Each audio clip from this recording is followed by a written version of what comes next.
Good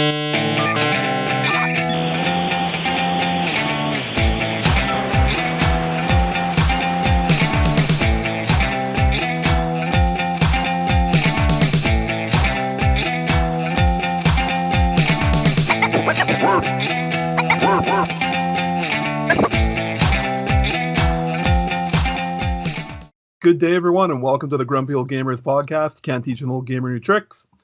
I'm Ryan, and we have the Grumpy crew in the house. We got Rob, Damon, Brent. Hey there. That's it. That's it. Yeah. Okay, thanks, everyone. Yeah. Have a good Have show. a good night. Bye-bye. Brent specifically wanted to make this the group show just because it's hilarious that it's episode 69. Indeed. I agree. Look at all the, Bill and Ted's Excellent Adventure going on. It's just, Absolutely. Yeah. So yeah, how's everyone doing? It's been Excellent. A few weeks Good, since we touched good. base. surviving. We're now into a week into 2021. The world is fine. The world is fine. We'll just Let's leave it at that. Yeah. Exactly. We'll just leave it there. Everything is A-okay. Yeah. In case anyone's listening right now. Yeah. We blink twice. We are all right. Oh, man. Well, this episode, where it's going to be a special one, we're going to do kind of 2020 year-end roundup. We're going to talk about some things some honorable mentions that we didn't get, the games that didn't make it to our top 5 lists. Then we're going to talk about our biggest surprise of the year, biggest disappointment, and then some predictions for 2021. So, should be a jam-packed show, everybody. We do have a couple news items, but we'll blow through those because I don't think there's a whole lot to talk about with them. Starting off, Nintendo acquires Next Level Games, the makers of Luigi's Mansion 3, which was a huge hit for Nintendo. So, I read in the article there that they just said it was time. Next Level did that they would join up with Nintendo. So I actually went back to check out some of the stuff they made. They've been around for quite a while. Did you ever play NHL Hits? Oh, yes. Yeah. Yeah. They made NHL Hits. Okay. Oh, very nice. They made Super Mario Strikers. Oh, wow. Okay. Yeah. Yeah, it's a great game. Very criminally underrated. Yeah. And Strikers Charged on the Wii. They made Spider-Man Friend or Foe. I don't know which one that is. Like if it's just a straight up. I know for a while there was like a bunch of Spider-Man games, and like they had the one that had like all the multiverse Spider-Man in it. And Shattered like Dimensions. Yeah. Yes. is that the one? Okay. Yeah. Yeah. Yeah. So that's not this one. Yeah. They also made for the Wii Punch Out. Oh, really? Oh, that wasn't a Nintendo. Oh, wow. Okay. Well, I guess it is now, but like I guess it's just like with Metroid. Like Nintendo doesn't actually make Metroid. They hire I can't remember the name of the studio now, but yeah, so they these guys, they've made some great stuff. They also made for the DS, they also made the Luigi's Mansion Dark Moon on the DS, which was the original Luigi Mansion adventure on there, and Metroid Prime Federation Force, which was a multiplayer. So Really? I didn't dive into that too much, but It was popular. I played a little bit of it, and people that really were into it were really into it. So okay. yeah. Yeah. But It was yeah, good, the though? studios- Yeah. Sorry, go ahead. Yeah, it was good. Awesome. Sorry, Brent? No, I was going to say they've been around, like 2 decades now almost. Yeah. And making some great stuff. Yeah. Well, I can't wait to see what they do with Nintendo. Right? Yeah. Like just all Nintendo. Like it's been like Nintendo and Activision. Like they made a Captain America Super Soldier game for Sega in Really? 2011. Oh wow. Okay. And they did the Wii port of Tom Clancy's Ghost Recon. Ooh, I Uh, like Ghost Recon. It's a very varied studio. That's what I'm Yes. getting here. Yeah, they do a very- little bit of everything. A Yeah, little bit of everything. that's probably good. Well, Yeah. Hopefully they can take it to the next level then. Oh, Bring some Splinter Cell to the Switch. Or to anything really. We need another Splinter Cell. I game, know. but That's not a mobile Anything. game. That's not Yeah, a mobile game exactly. exactly. Yeah. Yeah, it's been too long without some Splinter Cell. So next up, Bethesda announced that they're bringing Wolfenstein and Dishonored compilations to the Xbox for the next gen, the Series X and S, which is, I guess, kind of saying that they're going to come out there, like the next gen up, and then because they have compilations out already available on PlayStation, but these ones will be all shiny, shiny for the next gen. Which I Yeah. mean, it's got to be expected. We're going to start seeing some Yep. Bethesda stuff just be Xbox only. Yeah. I'm looking forward to some shiny Wolfenstein. I didn't play any of the new reboot Wolfensteins, like the I can't remember their names. I think there's the new Colossus or something like that. Anyways, they're Right, yeah. I've heard they're really good, but I haven't played any of them yet. So I'm looking forward to that. Actually, me too. I bought them on sale, and they've been sitting collecting dust on my virtual backlog on my PS4 for like 2 years now. What about Dishonored though? Is that like the steampunk?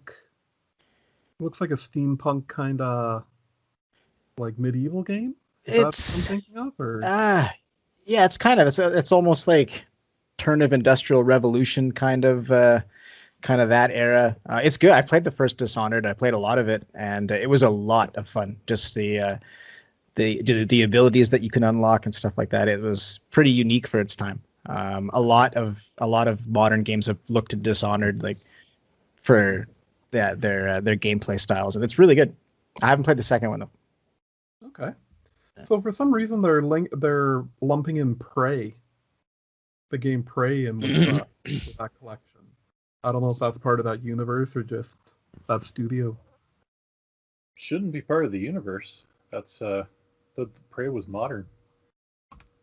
Either one. Yeah. I don't remember which studio did. There were two different games called Prey. One was a First Nations gentleman gets sucked into a UFO, and then the other Right. one was Yeah, the newer kind of space survival horror-ish. Yeah. you bet. Right, where the alien could literally be anything. Yes. Yeah, the mimics. Yeah, it's it's, Rob's worst game. yeah, is it's what very that's called. Yeah. it's intense and kind of hilarious. Yeah, it's Okay, well, watch for those coming soon to an Xbox near you. And lastly, just a little tidbit. So Super Mario 3D World is coming out to the Switch in February. And it was someone noticed, and I guess it wasn't really. I never noticed it. I thought it was worth mentioning is that it's going to support online play. I know you can play up to 4 players locally in those levels, but yeah, you'll be able to do that online. For 1 month. Then they'll take it away. Right, because it's part of the 35th Right, anniversary. yes, yep, celebration. yep. Yeah. Sorry, folks. So you better buy that shit, and you better get online. You're dead. Sorry, Rob, we'll have to bleep that out. Oh, that's okay. It's 2021. yeah. We have a parental advisory sticker now. Yep. All right. Cool. Well, in that case, we'll let Brent take this next story. Actually, before I do, there was one thing that I forgot to add.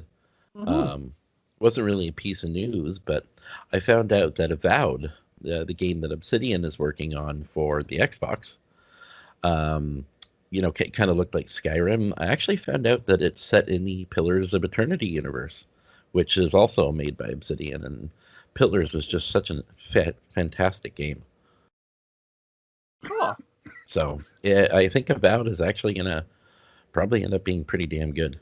I mean, it's Obsidian anyways, but Pillars Sure, of Eternity had a very deep, very rich world. And so if they're bringing that to Avowed, that could be something incredibly interesting. Wow. Okay. Yeah. I'm not familiar with either. I mean, I've seen that trailer, but Yeah. I've not tried any Pillars of Eternity. Oh, I'll definitely check it out. It goes on sale quite often. They have it on the Switch. Oh, okay. And just really good. It reminds me of like old school, like Baldur's Gate and stuff like that. And it was just really well done. Well done. And I guess, the big one, I guess back to Bethesda now, is the Elderscrolls Blades. That is a game that has been on mobile for long, like several years now. I was actually in on the beta testing. Nice. And it's a spin-off that's set between Oblivion and Skyrim, and kind of, follows its own little storyline. And, they've been slowly refining the controls and making the game, just more fun to play. It's not really a completely loot boxy kind of game, but it was a hell of a lot of fun. I haven't played in a while because it kind of fell off my radar. But to see it coming to the Switch now with actual physical controls, it could definitely be one to watch for a fun little, Elder Scrolls spinoff. Huh. Yeah. And it's free, eh? And it's free. So there's got to be something loot boxy in there. Yeah, it's a little bit loot boxy, but not like overly bad. Okay. Yeah. Like how we have degrees of loot boxy now. Yeah. It's kind of loot boxy. It's a slightly loot boxy. Yeah. Just 1 calorie, not loot boxy enough. On a scale of $1 to $100, what sort of loot box would you call? Yeah. So really, that's all. It's been pretty quiet on the news front. This ever since before Christmas. Like Rob and I were saying last week, I think everyone's just punch drunk from 2020 and this weird ass console launch and games being delayed, and it's just been a real lack of news. But that's all right. We got stuff that we've been playing. Oh yeah. Who would like to go first of what they've been playing? I guess I could. All right. I guess I could. God, now what have I been playing? You have Anthem here. Oh yeah, that's right. I just totally zoned the heck out. Yeah, I was trying to get back into Anthem a little bit, and I couldn't do it. I mean, I know they've, they said they've upgraded and adjusted and fixed things, and doesn't really seem any different at all to me. Like, are you playing on PC? Yes. Okay. And it just, just didn't. It just didn't capture me. Not like the way it did before, and it's kind of now. Sorry, go ahead. Just going to say, it's kind of a weird time to get back into it because they're still supposedly doing the Anthem next. It's been over a year since they announced that now, and they haven't really said anything. And I know that the head of that has been moved over to the new is it the Elder Scrolls game? Or no, sorry, no, not Elder Scrolls, Dragon Age. Oh yeah, Dragon Age. Yeah, he's moved over to Dragon Age, and so there's been awfully quiet, but they said that they were working on it and they had some updates and stuff, but they've been really quiet on it. Yeah, there's been not much on it on the Discord front either, because they used to post a lot on Discord, and just like I said, nothing new, nothing updated. I know they said they've been working on stuff, but whether it actually comes to fruition or not, we'll see. But it seems like the game has I think gotten actually more difficult too. It's like I had a ton of great gear, and I just find that even on the normal difficulty settings, I was just getting my ass handed to me, and So it kind of threw me off, and I was just like, well, wait a minute, I've got all this great gear. I do know how to play the game. I haven't lost that. And it just seems like the onslaught of, just the enemies and the missions and everything. Like they tried to, it's like, oh, we'll just ramp up the difficulty level a little bit, or a lot, so that people actually think, the game's, got more, oomph to it now, and it's more playable, and it's harder, and it's more of a challenge, and really it just was not fun. So I tried it out once or twice this week and said forget about it. Sure. It's like my entire experience with it. Yeah. Yep. Yeah. I hope it has like a No Man's Sky like resurgence, but like Hello Games threw everything they had at making sure that was a successful re-release, and it was. Whereas Anthem's got maybe 36 developers like kind of working on Anthem in the background. Mm-hmm. So yeah, it's BioWare. I don't know, man. Yeah. It just it was not pleasing. And again, all of us had high hopes for that. They were talking about the whole 10-year like lifespan Destiny kind of thing going on, and it ain't there, and doesn't look like it's gonna be. Well, but you never know. You never know at all. What else you been playing there, Brent? I have been playing a little bit of Tropico 6, which I love the Tropico series. I highly recommend everything from 1 through to 5. They were great and enjoyable. So far, I'm not having a lot of fun with Tropico 6. Not at all. The tutorial is just like, it forces you to play the tutorial. The tutorial is way, way, way too long. And it is a good tutorial, but I just want to get on with playing some games now. And, there's a lot of things it doesn't tell you that, it was telling you all these great things, and it says to, acquire a trade route, or to set up, an ongoing trade route to finish one of the tutorial missions. Doesn't tell you how to do it. Doesn't, tell you which one it is. And then when I finally figured that out, it in no way, shape, or form told you how long the trade route was going to take, whether it was X number of months. And I've gone back and forth, played that same one, gotten back into it and played that same mission like 5 times now, and the trade route still hasn't fulfilled. So there's just something's not right there. So I may have to see if I can actually disable the tutorial and get out of it and just start playing the sandbox stuff and try and figure it out from there. But as a lead-in to bring new players into a Tropico game, the tutorial is a little bit broken. And for anyone that doesn't know the game, well, I mean, hell, for someone who has been playing the game almost 20 years, it was still rather confusing, and just really took away from the enjoyment of the game, like a lot of it. So, yeah, was underwhelmed. Did they change studios or anything, or same developer?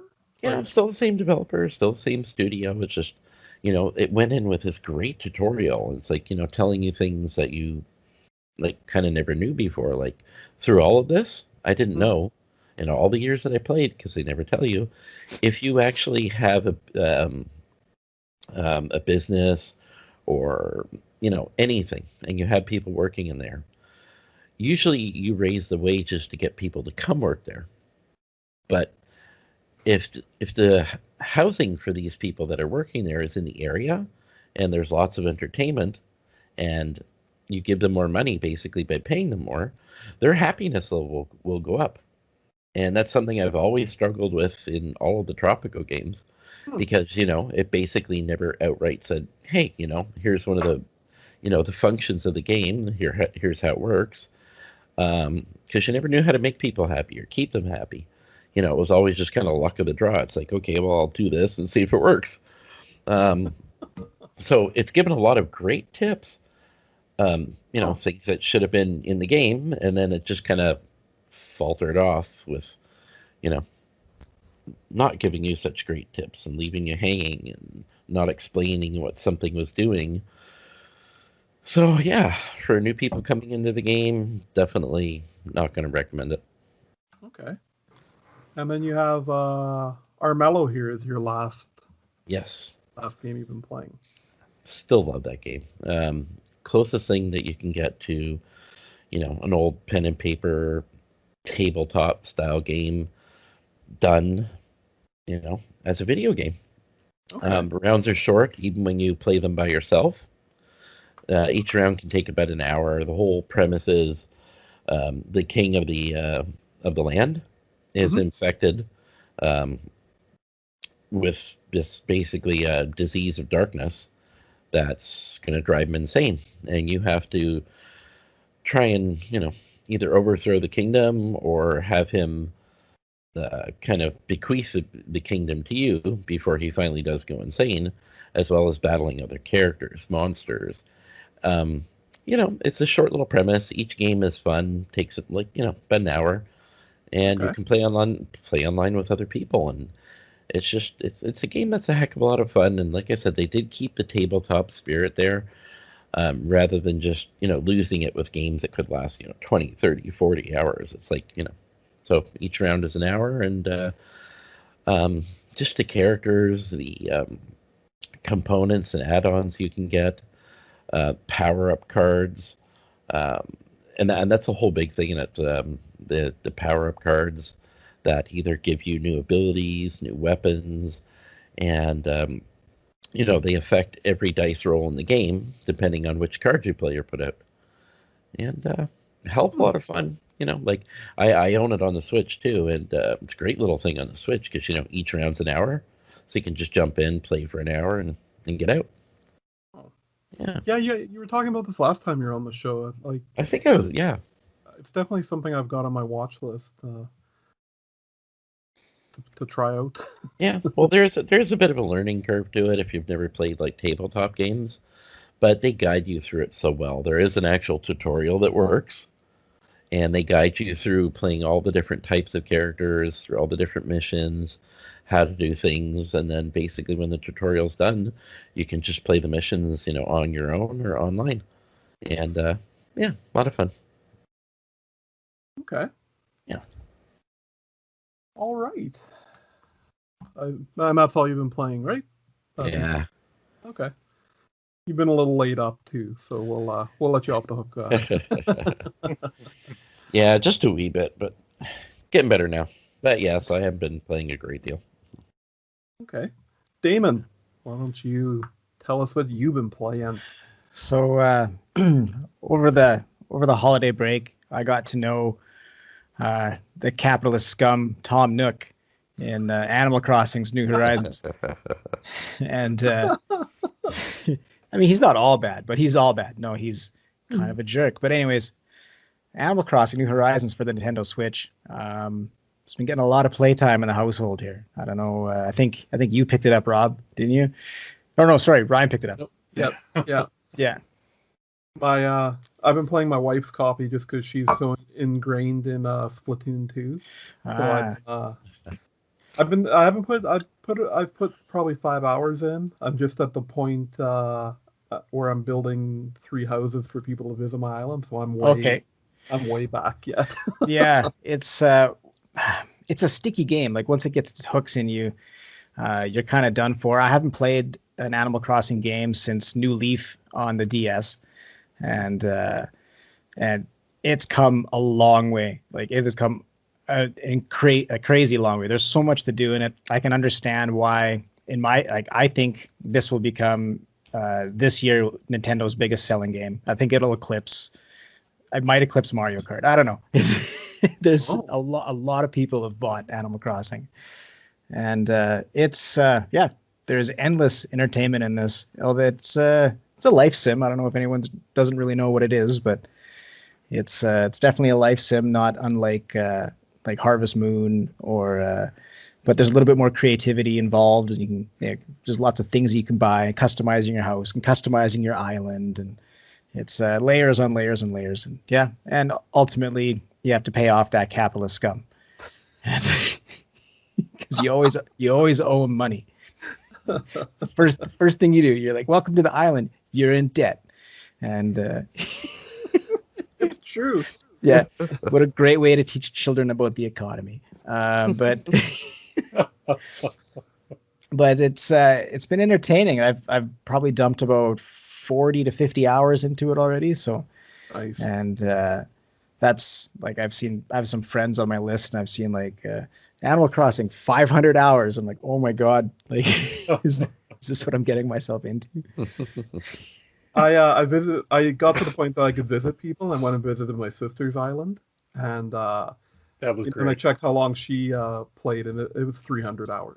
Right. Like, yeah, it's like, but I can see it's a great putzing game. Like, Yep. like you just, it's like I used to, like in WoW, I used to do that. Like if you just have some time and you're like, well, I don't actually want to play, but I got 20 minutes, I can go in and craft some stuff. Yep. Or go, gathering, whatever, right? Yeah. Like, Yeah. so Go harvest some stuff so it grows back, and then like you gotta keep that economy churning. Yeah, Oh, we've actually turned it into a little bit of a cartel, my fiance and I, because we've been in the turnip market. They actually call it the stock market, STALK, stock market. Haha. Oh. Anyways, so yeah, you buy the turnips and you sell them back on the stock market at a higher price, and yeah, that's where we're at right now. That's where the real money is at. Pro tip. And, are you a billionaire? Is that what you're saying? Yes, I am a billionaire. Ooh. I wish I could take credit for that joke. That goes to Dana Kashmir. Nice. Yeah. But yeah, so when I have been playing Animal Crossing, I kind of dipped my toes into Phoenix Wright Ace Attorney, the trilogy, and it's a Capcom game, which is I've seen the character of Phoenix Wright in like I think he was in Smash Brothers at one point in time, or he was in maybe one of the Capcom fighting games. I think he was in there. One of those crossover fighting games. Yeah. Yeah. So and it's like, and everyone's seen the memes like objection, but it's pretty.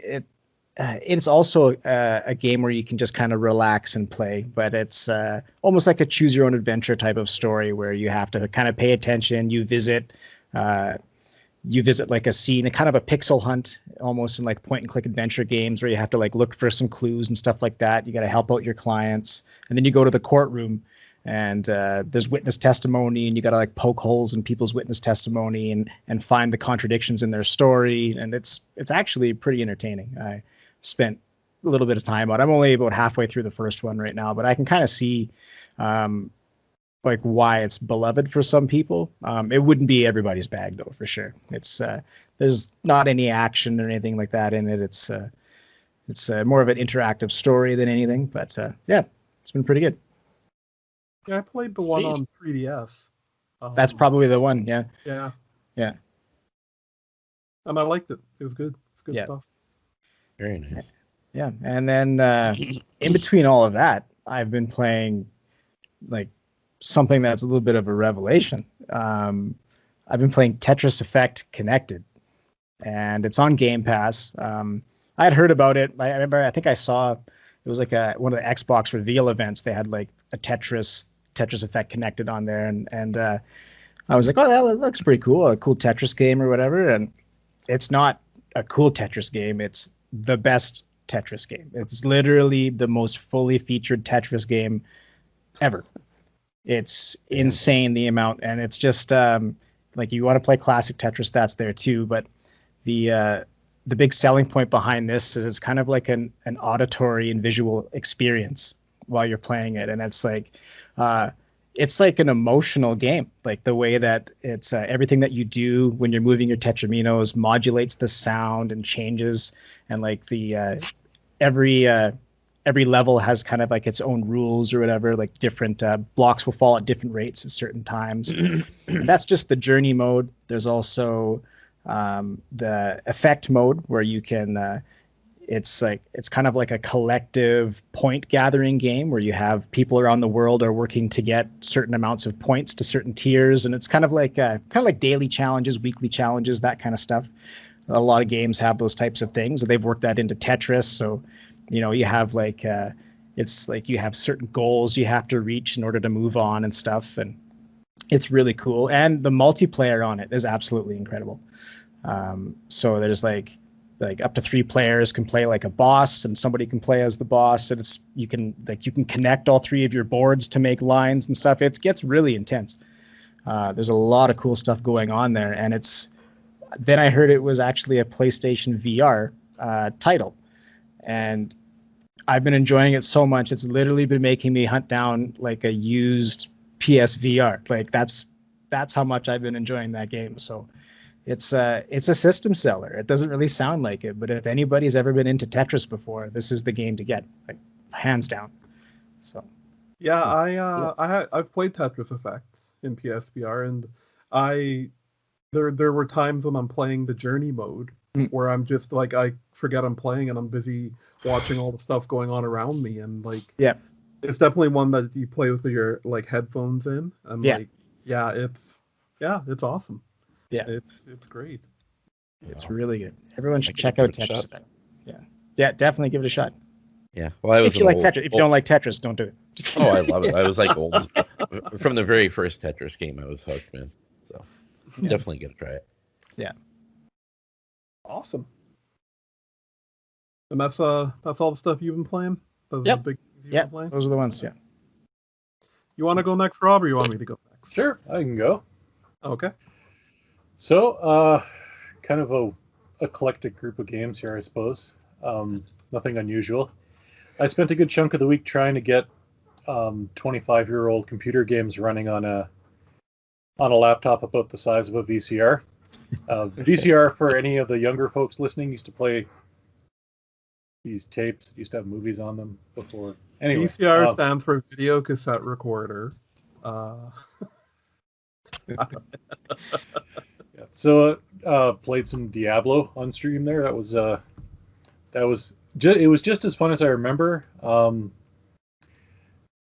It does have some things that don't age really well, like the 640 by 480 max resolution was a bit hard, and the fact that every single enemy and you move exactly the same. So there's no kiting. There's no like I had in the end of the video, I'm being chased by the Butcher. Spoilers, Butcher's the first boss for a 25-year-old game. And we were just going like this around the set of stairs because he was the same speed as me. And if I went up a set of stairs, if I came back down, he was waiting there. So some things don't age well, but it's still, you get a lot of the things that that we take for granted in games now, like loot fountains, where things just drop and you get different, like, you're always wondering what the magical item is that drops, and that all kind of came. That was kind of the first big deal it did that, right? So, definitely. and that music that came in that when you first go into Tristram there, and like it's iconic, right? So yeah, and ingrained in my head forever. Exactly. Yeah. You bet. And trying to find drivers for 25-year-old devices in your laptop. Thanks to the Internet Archive for most of them, I actually found the Service Pack 3 for XP on the archive. I was able to put that on.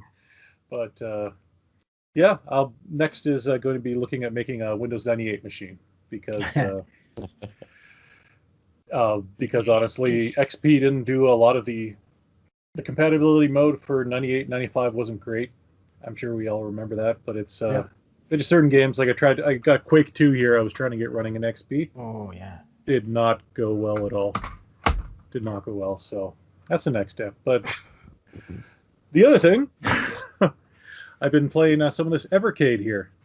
Yeah, that's and for anyone who doesn't know, it's a cartridge-based handheld released in 2020 of all things. And they have these little collections here. They're about $25. And they're all 8-bit and 16-bit games, fully licensed. Like this one here is from Data East. So you got Burger Time, Bad Dude, Side Pocket, and each of them will have between like 4 and 16 games on them, right? But they're at the point now where they started off with like 8, and they're up to 19 by the end of next year. They're going to have games, and there are certain things in here that it would become the best way to play them. Like they have 2 Atari Lynx collections. I don't know if any of you guys ever dabbled in the Atari Lynx. Oh, yes. Wow. That was the handheld I had, and I've tried to play them since on the Lynx, and it just doesn't. The screen didn't age well. So actually having a way to play these, it's just a very cool way of experiencing some of these, and it's not the most powerful handheld. Like anyone out there who's yelling at the screen that you could make something much cheaper that would play all the ROMs, great, do it. Not here to tell you how to live your life, but this is a way that people can kind of get into these games officially licensed, and it plays them really well. It's a very cool idea. The screen, the little IPS screen's absolutely brilliant looking. It's and I mean the collections are $25. So I mean, is there a lot of collections available for it, Rob? I've got the screen up here right now. We got the Atari Collection 1 and 2, so that's like the 2600, 5200, 7800. The 2 Atari Lynx ones, Data East Collection, Interplay Collection 1 and 2, and what's actually kind of cool is they've got some indie guys in here as well, like Mega Cat, which is an indie studio that does a whole bunch of new homebrews and stuff like that. Technos has a collection there.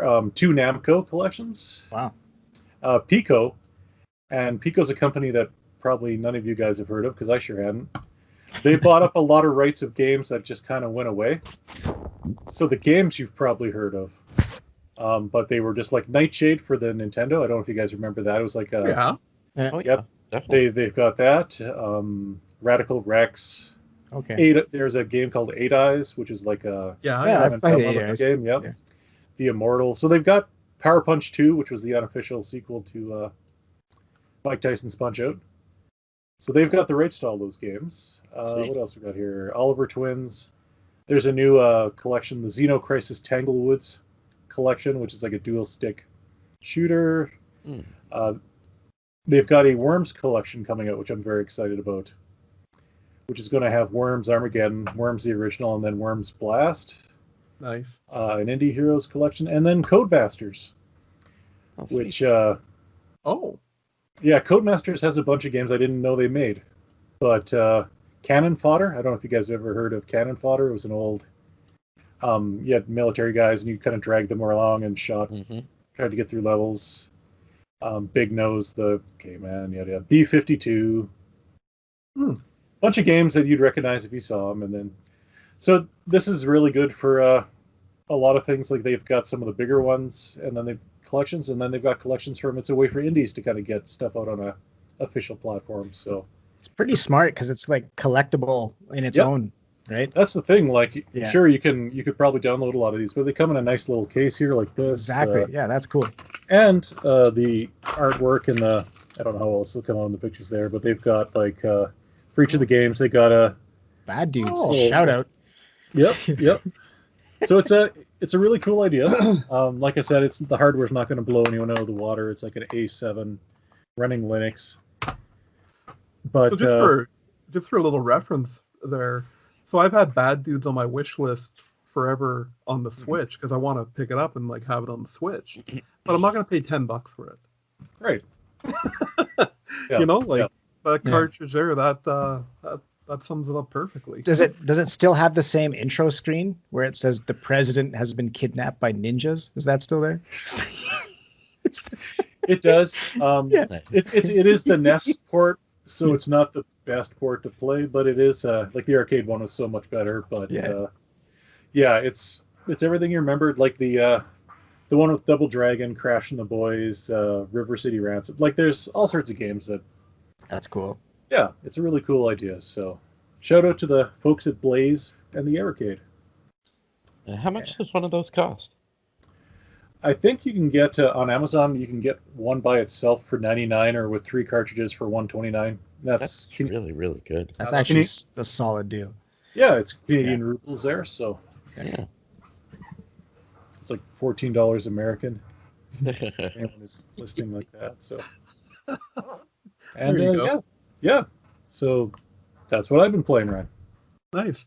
And you kind of blew over it there, but the Diablo, the stream you did is posted on our Yes, Facebook yeah. and YouTube there for if anyone wants to check that out. Yeah. What does 1 hour of gameplay and like 6 hours of trying to make it work on the streamer? So please check that out. It's pretty accurate for all the stuff we record. We spend 3 hours for 15 minutes. Yeah, exactly. Oh, yeah. Exactly. Well, I guess that leaves me. So between playing copious amounts of Splatoon 2 with the family and 2 Point Hospital when I'm in Teams meetings, I've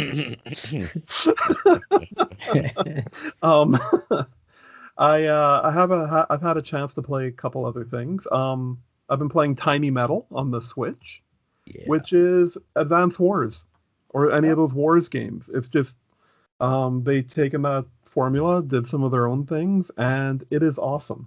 And it's like I didn't even do the tutorial. Like it's just the game felt so natural. I just hopped right in and just started playing. Like it took nothing to pick it up if you've played any of those games before. And I've put a lot of hours into Advance Wars, so this is an excellent. The only little nit, and I mean I'm not too into the story, but the dialogue goes by so fast, and you can't slow it down or anything. And I don't read that fast. But other than that, it's a perfect if you miss Advance Wars on your Game Boy Advance, or any of those like Wars games, Battalion Wars, I think on GameCube. I did a video on Famicom Wars there, which was like the beginning of all this. Definitely pick it up. It's great. It absolutely scratches that itch. Nice. Now, was that the original Tiny Metal, or was that the Full Metal Rumble that you got? The original Tiny Metal. Nice. Full Metal Rumble is also absolutely amazing. Yeah, that's on my watch list now. They were all on sale there before Christmas, and I didn't want to go all in just in case. Like I didn't want to be stuck with all these games because, as I keep complaining, the backlog of games I'm trying to catch up on is. If I could have a picture of a mountain behind me just made of games, that's that'd be my backlog. But yeah, unfortunately not. I think I was complaining to you guys this week. I literally have too much to play right now. I've definitely saturated. Like I've just got so much on the go. I need to just pick one, finish it, and then go on. Did someone step on a dog? I was gonna say it sounded like someone got really hurt back there. No, I think somebody was laughing across the room over there. Oh, yeah. Okay.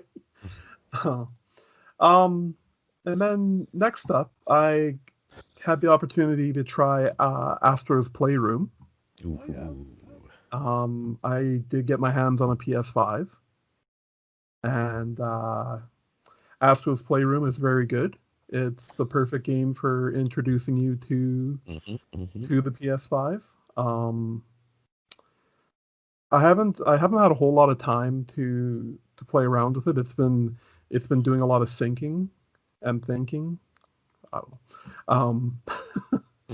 But I did play Astro's Playroom, and I've been playing some Miles Morales in fidelity mode, 60 frames a second on 1080, because I don't have a 4K TV or anything to really take advantage of that stuff. But it's smooth, man. It's noticeably smoother. It's crazy, actually. One little comparison, though. I had the PS5, like literally sitting right here on the table, and my Switch next to it. And my Switch was making more noise than the PS5 was. Oh, really? Yeah. Except when the disk drive was going, like you don't even know that thing's on or anything's happening. I got to get used to the triggers, the haptic triggers. Being a gamer, I'm thinking that it almost sometimes feels like your triggers are broken. I've heard that's a thing, yeah. Like, because it's like you're so used to, like, the trigger gets stuck or something, and you don't want to, like, naturally you don't want to push past it. And then if they just put a little tension on it, it almost feels like, what's a good comparison? Like, I don't know, but it just feels like if you've pulled the trigger too far and nothing's gonna happen. Like you've missed that sweet point where it's like a broken trigger that you've like missed a that dead zone. point. Yeah, exactly. Yeah. And it's gonna take a little getting used to. Like I said, Astro's Playroom shows it off amazingly. The full level I did there. And they added a little bit to Spider-Man Miles Morales, not a ton though. I thought the profile transfer was going smooth, but and I left it. Yeah, I left them both going, and like, my Miles Morales information copied over, but I tried copying over my No Man's Sky save game and stuff, and that it still hasn't made it. So then when I tried to copy it again, it said that it's still copying in the background. So I don't know. I gotta do a little digging into that. So I've honestly spent more time just playing, like checking out the new menus. They're very much the same but different. I don't know how else to explain it. Like the store, when you go to the store now, you're just in it. It doesn't actually open an app. Like you click on the store and it just starts listing stuff below it, like instantly. It's kind of weird. Sweet. So yeah, I'll have more to say on that later once I get some more time in with it. But I did get a little taste of it. Nice. How did you feel playing Astro's Playroom with the feedback through the controller, like the environmental stuff?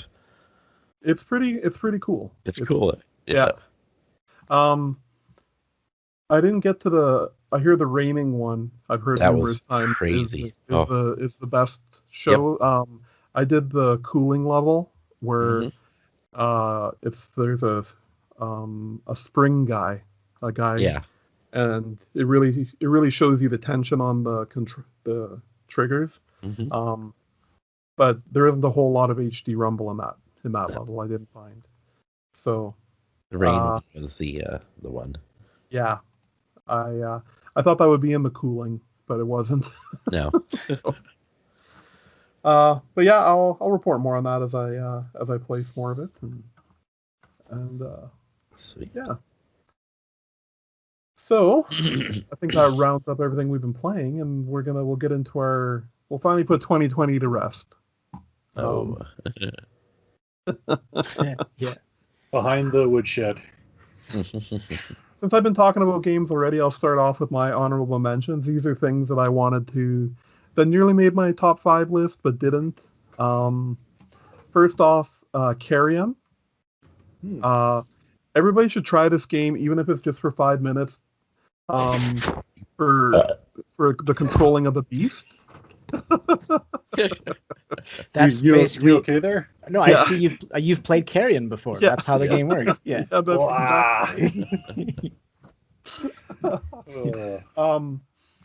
Yeah, like this is a game to me where the controls, like the game itself is good, but the controls make it great. And like I said, even if you just take 5 minutes to just feel like you'll end up playing longer than that. But if you just take my word, try it for 5 minutes and you'll see what I'm talking about. Next up, I wanted to mention Overwatch on Switch. I fell in love with Overwatch this year. I got it 2 Christmases ago, like on a Boxing Day sale, and I got the case with the download code in it, and downloaded it to my Switch. Yeah, so you can put an empty case up on your shelf. Yeah. That empty case up on my shelf, no cartridge ever to go in it. At least you still paid $80 for it, right? That's the... No. Or you could have, yeah. Well, not that you did. But... Yeah, I just wanted to mention, like, it runs so great on the Switch. Fidelity-wise, a little blurry, but solid frame rate, and it's a great all-round experience. It's one of my bedtime games. Like, one of the games I cycle through there. Like, if there's an event going on, it's hardcore what I'm playing that week. But yeah, you know what? It's great.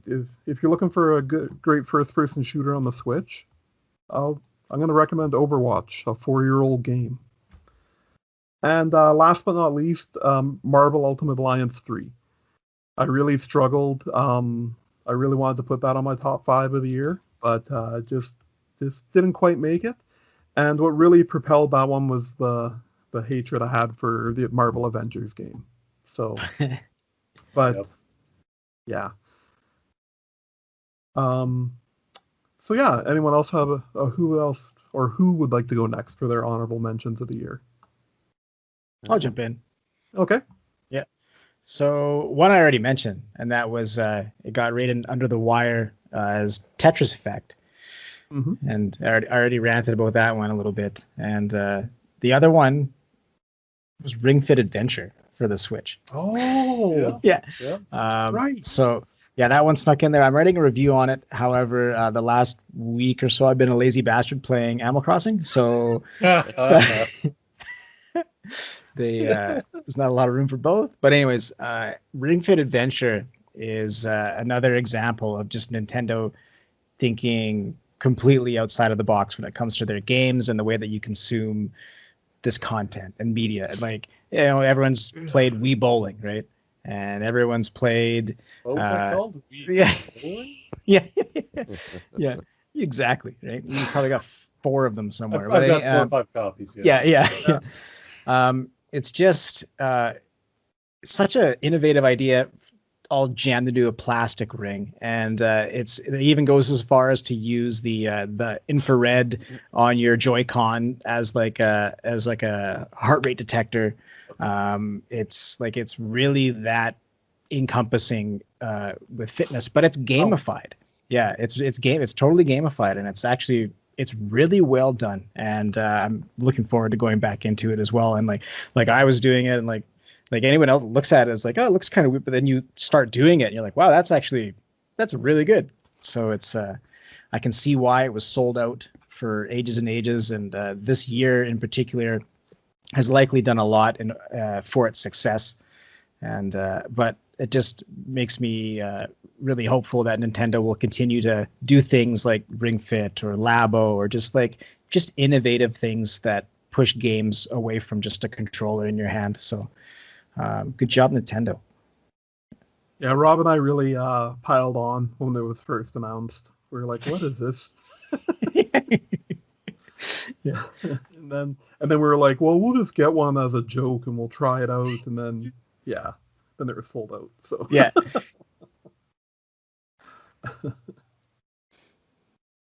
Rob, what do you got for honorable? This is a funny story. This is the second time David and I picked the same thing. My first choice was Ring Fit Adventure. Oh. And which is probably not what people would have guessed would have been the same, but yeah, it was the right thing at the right time. I felt like when I found it, and I found a couple, I got one for Ryan there as well. Like the pandemic had just kind of become really real. We were all stuck at home, and it was a great way to kind of do something at home. It is a really good workout.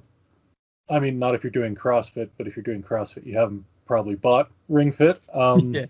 But for the rest of us, it was really good. It's gamified to the point. It's a lot of fun. You're looking forward to doing it, and it's like you said, David. It's the it's so Nintendo because it was like we got a chunk of plastic and we got this thing. We're gonna strap the IR thing to our leg, and we're gonna make a game out of it with a dragon who's a steroid monkey. Yeah, he's super buff. Yeah. And this is just gonna work, and people are gonna love it. And it's like, okay, whatever mushrooms you're on, Nintendo, you're doing really well. But it's It was great, So- and I actually I fell in love with it, and it was the perfect timing. It was the right thing at the right time. So hopefully Nintendo stays on that.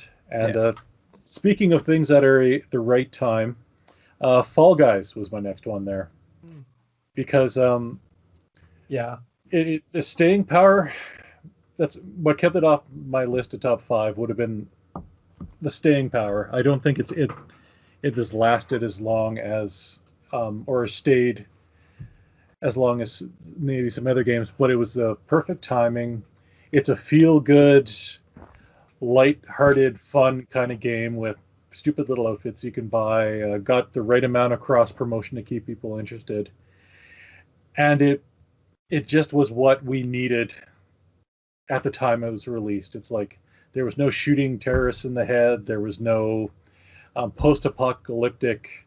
You're a bunch of little jelly beans running in a most extreme elimination type of obstacle course. Yeah, it's just wholesome silliness. And it's fun. And you can play for 5 minutes and be like, "Oh, that was great. I'm done." Yeah. You don't. It doesn't require too much from you, and it doesn't ask too much. But it's and I mean, honestly, you can blind luck your way to a win. Like no matter how good you are, like I know that firsthand because I've won a couple.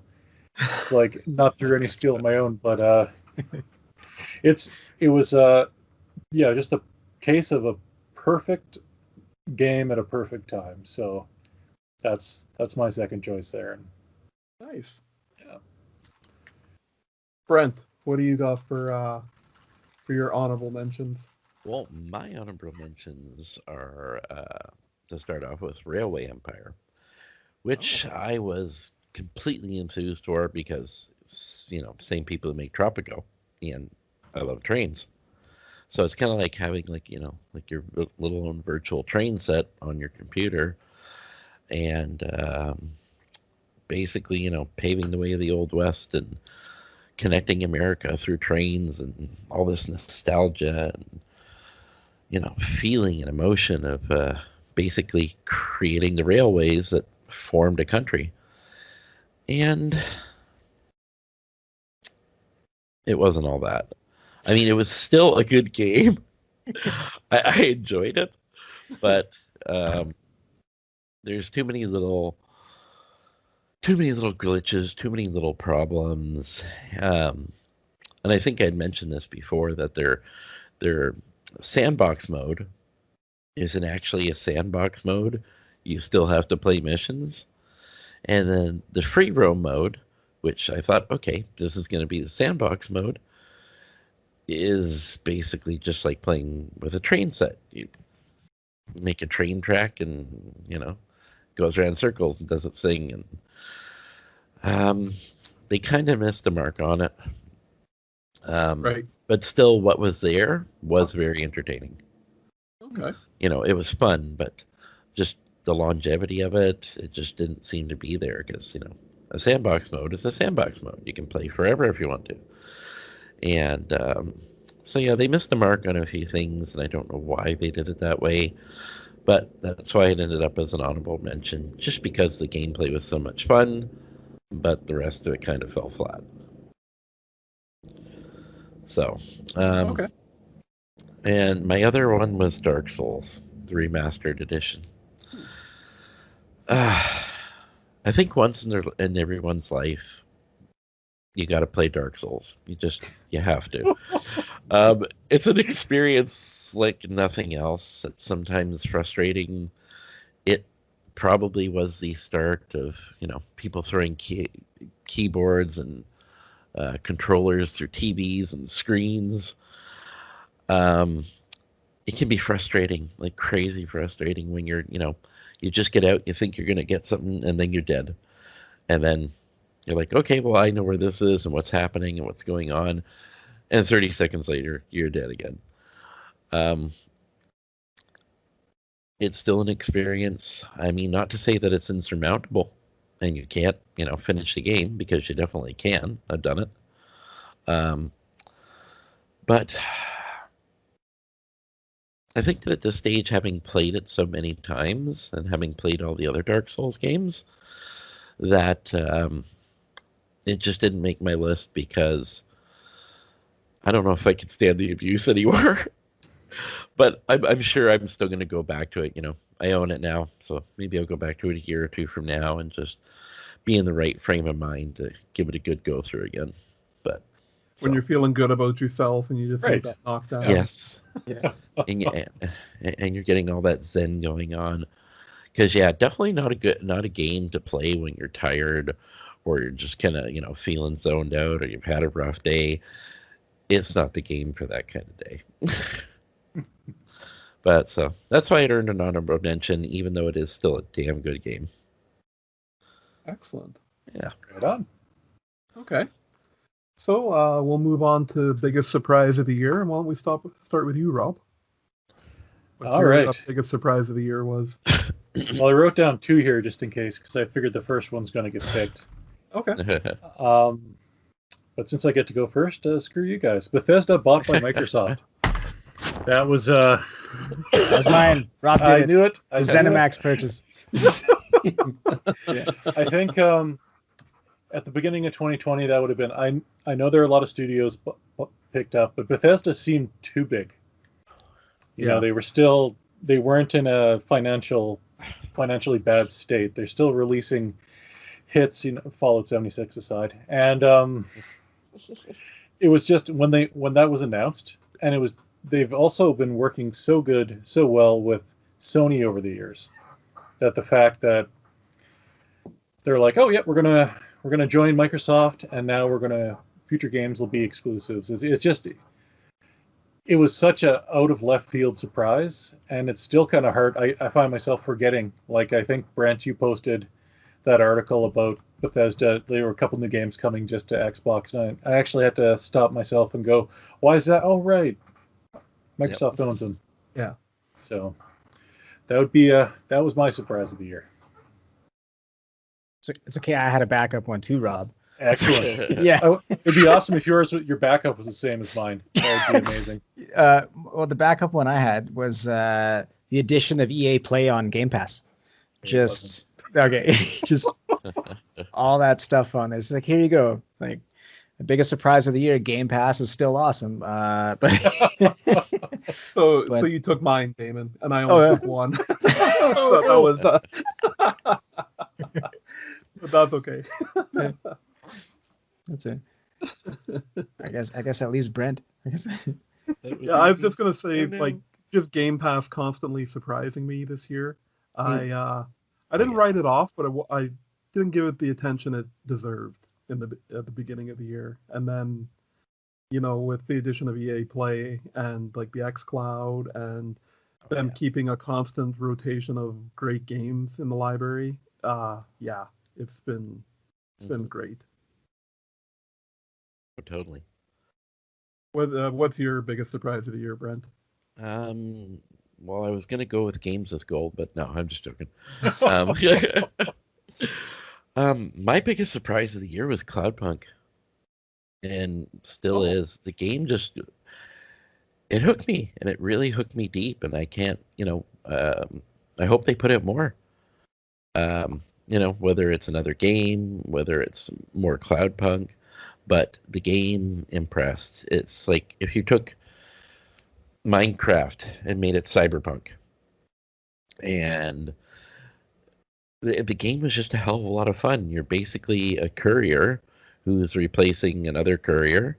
It's your first night on the job, and you're thrown into all this depth and intrigue and mafia and cyberpunk, and you just have to make it through the night. And that's what the whole game is about, just this one night, this one snippet of time. And totally took me by surprise with just the gameplay.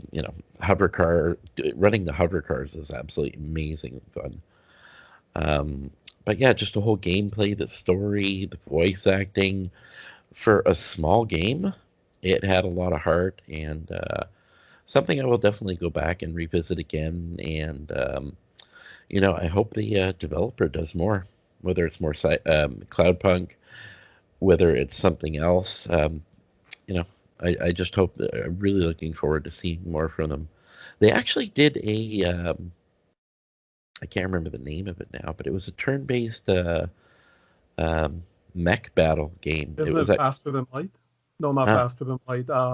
it was that mech battle game that was on Game Pass. Into the Breach. Yes, that's it. Into the Breach. Yeah. And again, another fantastic game from them. Yeah. So yeah, definitely looking forward to from more from the developers. Okay. Yeah. Damon, since Rob stole yours, what's your biggest disappointment of the year? Should I pick the obvious disappointment of the year? I'll tell you what, I can Absolutely. be a little. No, I can be a bit more esoteric. So like everyone's disappointed with Cyberpunk in one way or another, but I'm not necessarily disappointed with the game because I haven't played it yet. I have it, but I haven't played it yet. Just incomplete games, just shipping incomplete games. It's just like, yeah, just why do it? Just don't. Just let it release it when it's ready. And like, I mean, I'm sure CD Projekt Red even said we'll release it when it's ready. And no, it wasn't ready. It was considering how everything got delayed. Like it wasn't. You would think this of all years would have been not that, but yeah. But that's kind of where my disappointment lies. Yeah. You're not mad. You're disappointed. That's right. I'm disappointed. Well, to pile on the games being incomplete, my biggest disappointment of the year was Avengers. I called that one. I would have put money on that. Yeah. Yeah. I mean, I'm a huge Marvel fan, and I tried the demo, and I was a little more optimistic because I'd not heard a lot of good things about it. Then I actually played it, and I was forcing myself to play it because I love, the IP so much. And then eventually I just asked myself, I'm like, why am I doing this? It is, yeah. It is not, I'm just, at this point, I'm just torturing myself. So that was my biggest disappointment of the year, was Avengers, which falls under Damon's, which I can absolutely agree with. Incomplete games, like, just hold them back, man. Like, yep. You, there's so many out there, like, yeah. True. Well, you lasted longer than I did. I lasted about 10 minutes in the game and said to hell with it and literally deleted it. What's your biggest disappointment of the year, Brent? Mine was Cyberpunk, but again, Cyberpunk, everybody's going to be disappointed with it. But I think what I was most disappointed with was the reaction to it. I mean, yes, as Damon was saying, don't release an incomplete game.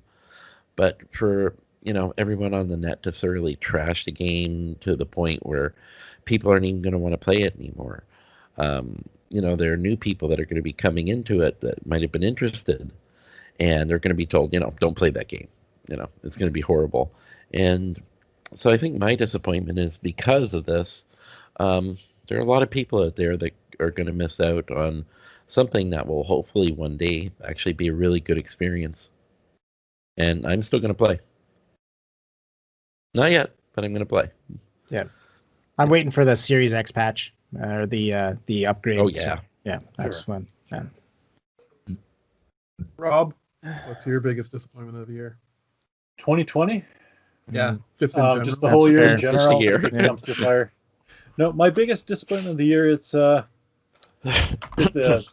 there's been an incredible amount of PC hardware upgrades available, new video cards, new processors, but you'd never know it because you can't buy them. They're not real. It is 2020, and they cannot stop bots from buying 300 of them and keeping them in a warehouse. There are pictures on the internet of people who have the warehouses of PlayStation 5s and 3080s, but if you were to try and buy one just for yourself, it's impossible. So my disappointment is all of the paper launches. Honestly, they felt like paper launches in a year where people were desperately craving these computer upgrades, right? Like they have these big press releases. The 3080s, super awesome, cures cancer, not COVID. These new processors, everything was going to be so amazing, and it extends to the PS5 and the Xbox X as well. Just all this new hardware, almost impossible to buy. So without going to a scalper, so that's my disappointment of 2020. And Stadia, but and Stadia. Well, that was in the given category with Cyberpunk. I should have mentioned that. Yeah. So now the fun part. We'll go through our predictions of the year. We'll start with Sony, and then Xbox, Nintendo, and then if you have an other that doesn't fall into one of those categories. Brent, you haven't started one off yet, so you said you only had one, right, Brent? Yeah, I do. Just one. Maybe I'll go first. I just get the one. That's it. I know it's horrible, isn't it? Well, I could make something up. Well, if you think of something as we're going along here, you can add it. How about that? But we'll start you off. We'll let you do your bold prediction for 2021. Well, my big prediction for 2021, and I think if it hits, it's going to steal the show for 2021. I mean, I know there's a lot more going on. I know we've got next-gen systems going on. And again, I've had this kind of, what did you like to call it, Ryan? A shotgun theory? Yes. I still love that terminology. I love it.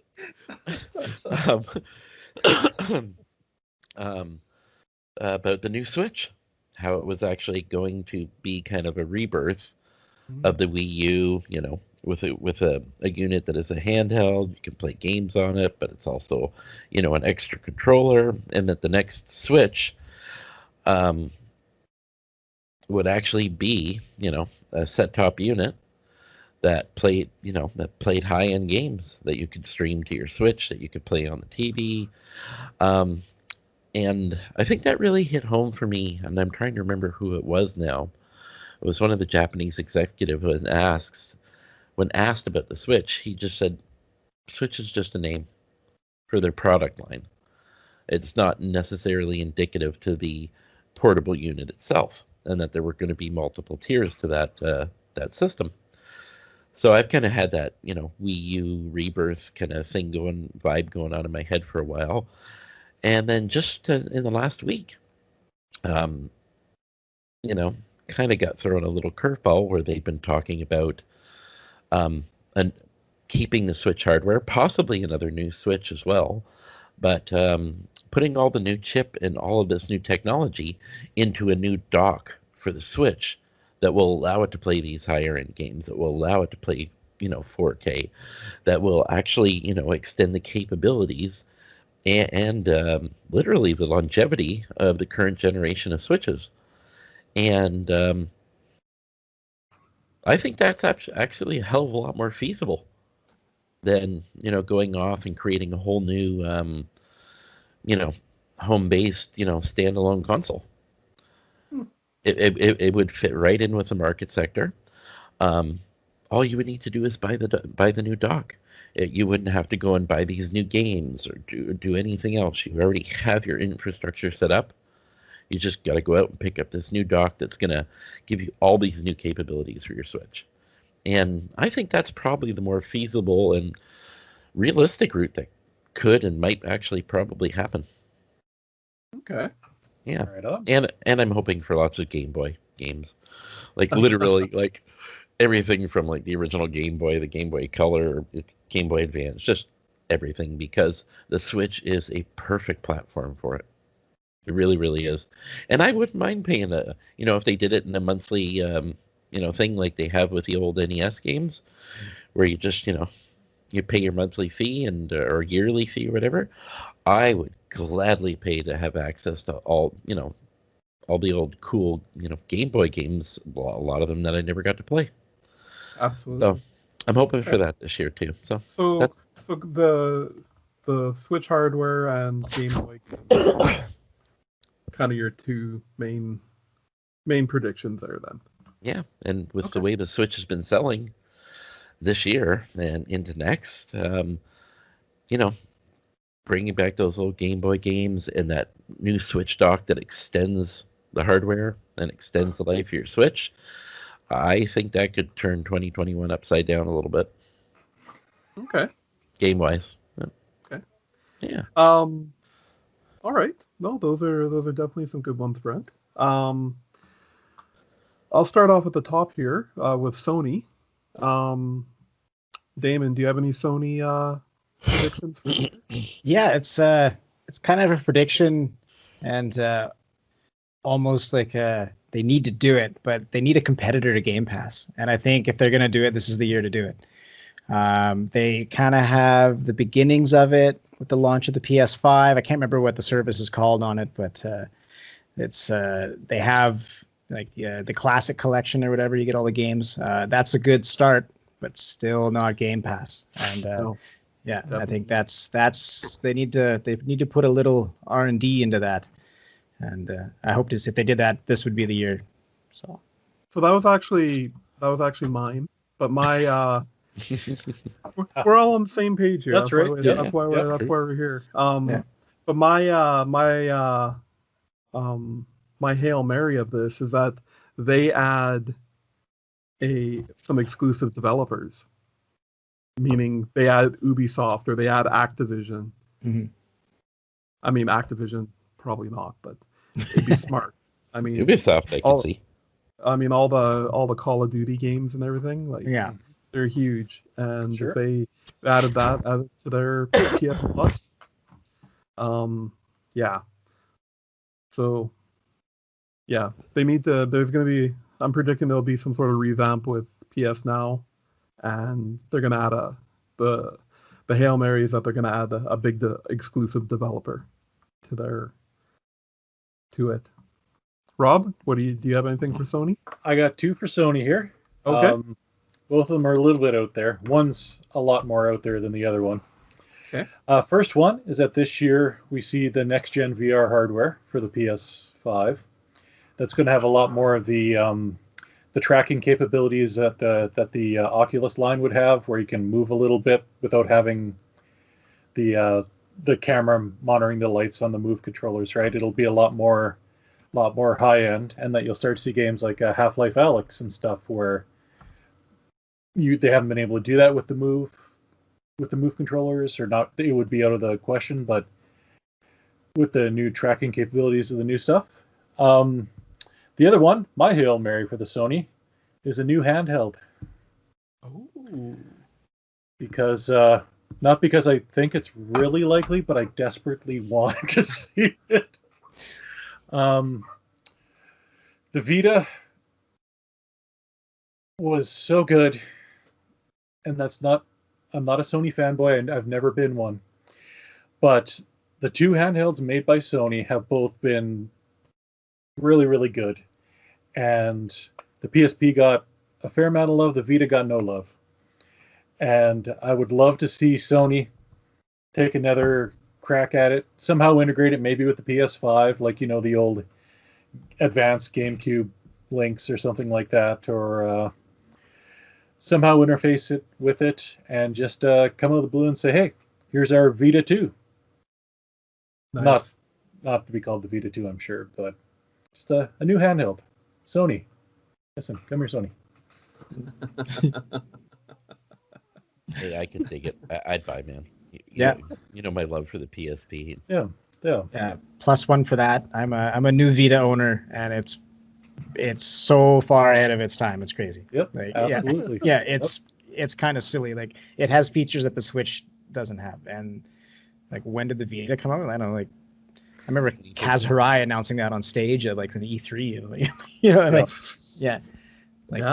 it's been around for a while. So. Just speaking of that quickly, I saw on Twitter that I don't remember which developer it was, but they said, "Oh, to heck with that. To heck with Sony. We're still going to put out games on the Vita." So apparently they've got a couple of new games coming out this year. I'll have to look up that info for you guys. Fantastic. Yeah. That's awesome. Well, I know we started with you on the Sony, Damon, but I really should have started with you on Xbox since you're kind of Xbox guru. What sort of I've got for Xbox? I've got a sneaking suspicion that we're going to see Halo Infinite delayed. Yeah, it's. Is there a I date think on it? they announced fall, Okay. So that could be anywhere up until like holiday, essentially, Yep. right? But I just, with everything that happened with Cyberpunk, and just with all the developers still not, they're still working from home. Everything's fragmented and scattered, and I would like to think that maybe they would, if it's not ready, they're not going to pull the trigger on it. And the Hail Mary to tie into that is, if they still want to meet that window, they might drop it from the one series of consoles. Sure. Yeah, that's where I'm at. I think they have enough support with third-party developers and everything, or I guess they're all first-party developers now, but there's a lot of stuff coming out this year. I mean, like the Medium's out right away, and I've seen some gameplay on that, and it's looking pretty intense and super scary, and I'm sure Rob will show us what it's like, and yeah. But yeah, I like, I'm sure they would like to have that flagship title hit this year, but if it's not ready, I think they want to avoid a Cyberpunk at all costs. Oh yeah, they can't afford to. Yeah. Good stuff. Good stuff. Rob, what do you got for Xbox? Well, yeah, I'm not feeling as great about it as I was before. I predict Microsoft makes a big acquisition this year, and it's going to be one of two studios. It's going to be either Ubisoft or BioWare. Oh. And I'm predicting BioWare out of the two. I think Ubisoft, although they bought Bethesda when they were making money. But I've got this horrible sinking feeling that the next BioWare, like the collection is good, or there's going to be something horribly wrong with the next game. They're already right on the precipice of becoming that studio that hasn't had a hit in a while, or a good game in a while. I guess I think Anthem sold okay still, but that's my prediction, is that we're going to see a BioWare Microsoft acquisition. Huh. Mm-hmm. Yeah, that's okay. I actually completely agree with that one, Rob. I've been saying for most of this last year that Microsoft should just buy BioWare and fix Anthem. Yeah, I mean, they're in the habit of buying companies that have a game that is broken, so why not BioWare as well? Okay. Interesting. Yeah. How about you, Ryan? So my not so out of left field prediction for Xbox is we're going to see a new controller that's going to mimic the Sony with a haptic and HD rumble and all that. But my big Hail Mary is they launched Game Pass on Switch. I was thinking about that one, actually. I wasn't sure whether to put that under Nintendo or Xbox, but Game Pass is Xbox, so that's my big Hail Mary, is that we see it uses the like the xCloud technology. Yeah, absolutely, yeah. We've seen what streaming can do with Control, and Hitman's coming out here right away, and they've proven it can be done. Yeah, so that's my big Hail Mary with Xbox. That'd be pretty cool. Oh yeah, definitely. Well, maybe with that new Switch dock, if it's a reality, that could go way long into doing that. And I mean, they've been playing really nice together. Like, we saw Ori come out. We've seen Cuphead. Like they came to Switch before they came to PS4. Yeah. Actually, I don't even think Ori's on PS4 yet, but Cuphead is, right? Yeah, Cuphead is, Yeah. I actually thought Cuphead played better on the Switch than it did on the Xbox. I tried it on both. Honestly, I thought it played better on the Switch. Okay. I only tried it on the Switch, so I have no point of reference. But yeah. Is that on Game Pass? Is Cuphead on Game Pass? No, it's not. I don't think so. No. Yeah. Okay. I actually got to play it at an event back in like 2016 when the One X was coming out. Oh, okay. Yeah. So I'll start off with Nintendo. So my kind of, if it's just a prediction, but we'll see a revamp of the home screen finally. We'll see customizations and skins similar to what they did with the 3DS. Oh, yeah. You'll be able to put on your Metroid skin or your Mario skin or whatever. And this one's also not such a crazy one, but it's more of a necessity one. We're gonna see a new Pro controller, and it's gonna have a head port. It's gonna have a headphone jack, and it'll be for online play. Cool. Big boy controller. Yeah. Yeah. Rob, what do you got for Nintendo? Well, nothing too revolutionary. No Hail Marys on this one. But I'm predicting this year, not that it's going to launch in this year, but there will finally be a launch date for the new Metroid Prime. Damn it. It's going to happen. I can get behind that. Yeah, I think so too. Yeah. Yeah. Mm-hmm. It's like, and I have a feeling it's going to be like the Breath of the Wild thing, where they're like, Breath of the Wild, yes, It's happening. Here's a little footage. yep, and it'll come out, and it'll be a range, but I think we're going to see it. I'll be excited. Yeah. And the other thing, I don't think is a real stretch, but I think we're going to see the N64 join the SNES and the NES on the online store. The online service there. I think it's just the next step, right? Yeah. It's And I mean, I guess with the release of Mario All Stars, they proved that they could release Sure. and then they N64 game. Yep. Switch. An exact port of with no changes. Yeah. Well, Yeah. Yeah. Probably That train's should've definitely gone. coming, though. Yeah. Well, there's a developer that was actually hiring. They didn't say anything about release. They didn't say nothing about the game. Just, we're looking for people to help us make, Metroid 4. Right. Yeah. Very Okay. excited. Yeah. Damon, what do you got for Nintendo? It's pretty straightforward. We touched on it already, but I'm thinking Breath of the Wild 2 holiday 2021. I think it's happening this year. I can get behind that. Yeah, I think they were super quiet about it in 2020 because they're like, I don't think we're gonna make it. So they're like, let's just keep the lid on it. And I think that should drop this year, just based on the life cycle. It's been 4 years, right. Like it's they're gonna it's gonna be the Majora's Mask of as to Ocarina of Time, right? So Yeah. I think they're gonna receive a lot of asset reusing. So I think it's been cooking for a while. I think we should see it this year. And that's what I have for my prediction for 2021. I think I think they've learned a lot about that engine they used. I mean, when they put out Breath of the Wild, it was the first time they'd used it, and they built Hyrule Warriors here in that new engine. Yeah. So Cool. I can get behind that. We'll see it holiday 2021. So what do you think if build it around the Switch Pro or whatever you call it, and have added textures or have make it kind of the flagship game for the new Breath of the Wild 2, much like Breath of the Wild was one of the flagship games for the Switch. Oh, yeah.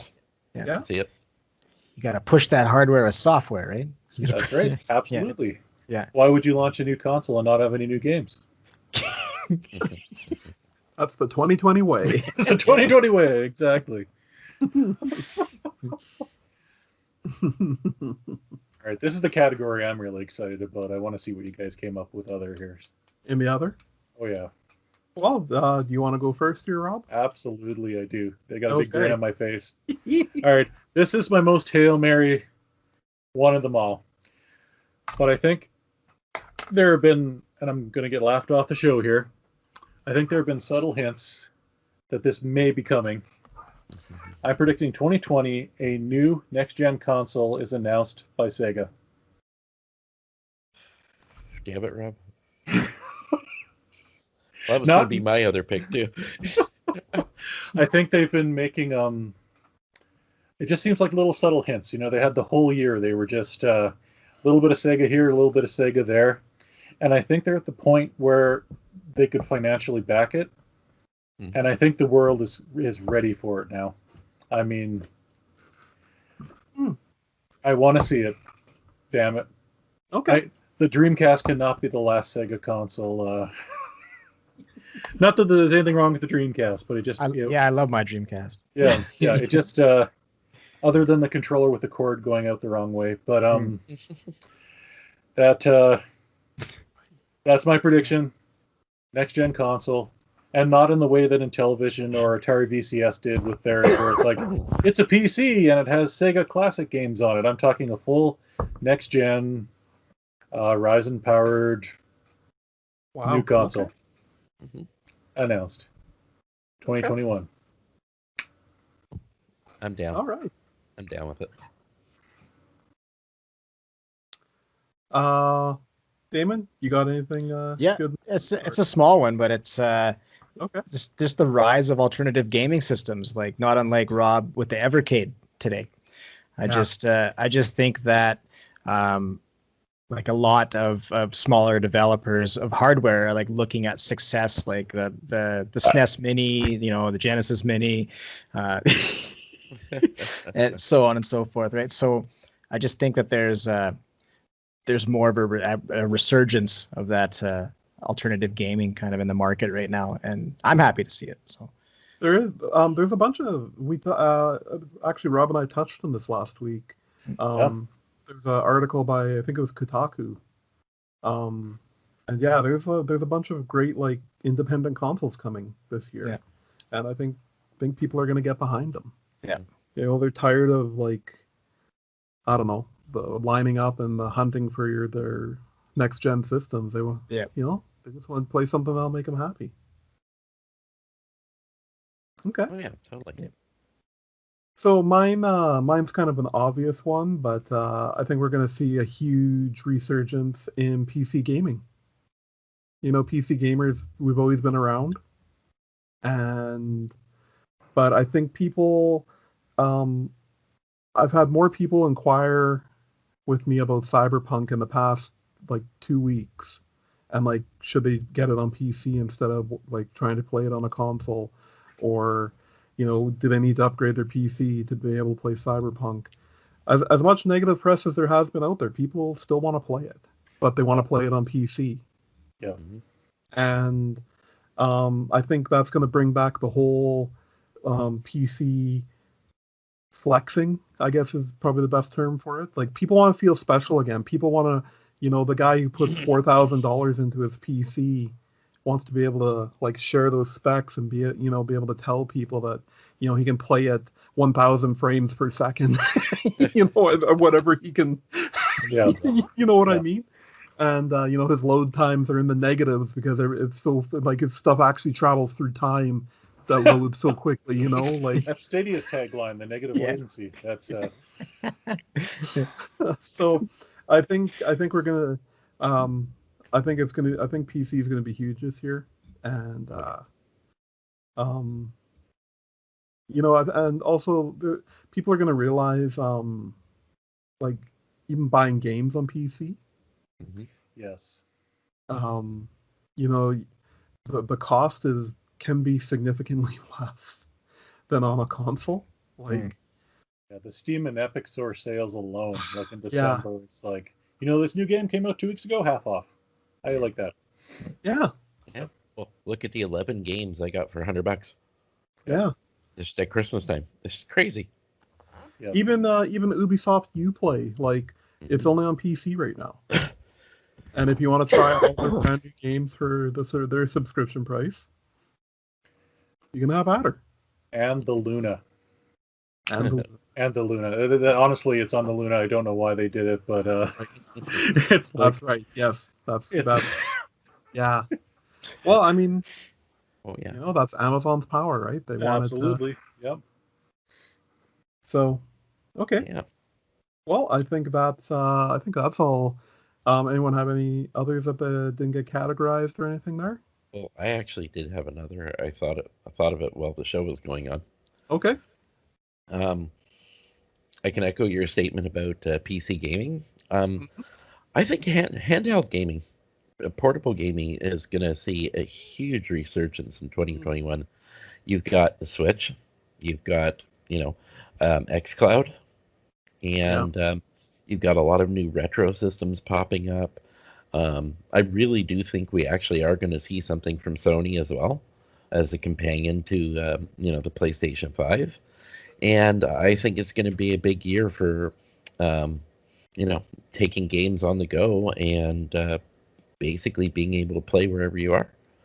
So I think handheld gaming is going to really have a massive resurgence this year, whether it's interconnected with the basic consoles or as little standalone items. Like we've seen lots of little portable systems popped up. We've seen lots of little retro systems pop up as well. So I think that's really going to play a huge part this year as well. Okay. Yeah, more diversity in ways to play games. We like that. That's for sure. Indeed. Well, we've run quite long here, but I think we've talked about a lot of great stuff. So I think I'll just wrap it up quickly. Thanks everyone for checking us out. You can check out more of our stuff at thegrumpyoldgamers.com or look us up on Facebook. That's where most of the activity happens. And, if you like what you see, and give us a like or a comment. We love to hear from you. And if you want to email us, you can email us at makeusgrumpy@gmail.com. But other than that, everybody, have yourselves a good day, evening, whenever you happen to listen to us. See you later. Take care. Have a great night.